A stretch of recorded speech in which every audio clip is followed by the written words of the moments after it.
pensiero del giorno, domenica 17 agosto. Compiere bene i nostri doveri. Il Signore diriga i vostri cuori nell'amore di Dio e nella pazienza di Cristo. Seconda a lettera ai Tessalonicesi, capitolo 3, versetto 5. Questa è una delle espressioni di esortazione e di auguri molto care a San Paolo. Alcuni cristiani di Tessalonica avevano abbandonato il lavoro perché ritenevano imminente la seconda venuta di Gesù e l'Apostolo voleva ricordare loro quale deve essere il modo di andare incontro al Signore, cioè non si tratta di abbandonarsi a un'attesa oziosa e inutile, ma di vivere bene il tempo presente compiendo la volontà di Dio, che è quella di dedicarsi con prontezza al proprio lavoro per provvedere a se stessi e aiutare anche i fratelli.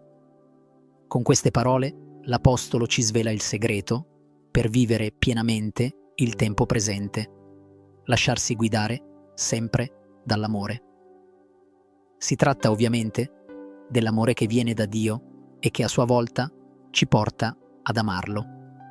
Infatti, la vita cristiana è credere nell'amore di Dio in tutte le cose, anche nelle prove e nelle persecuzioni più dolorose, e saper vedere questo amore in modo speciale nella sua parola, nei doveri del nostro Stato e compierli con generosità.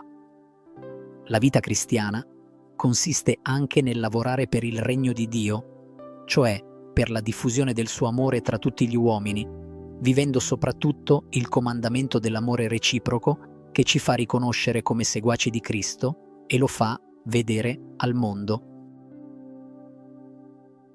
Domenica 17 agosto. Compiere bene i nostri doveri. Chiara Lubick, brani dal commento alla parola di vita del novembre 92.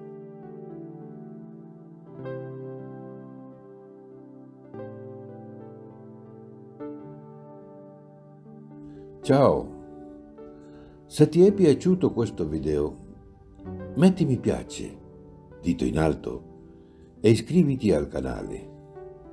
È libero, gratuito e senza alcun impegno.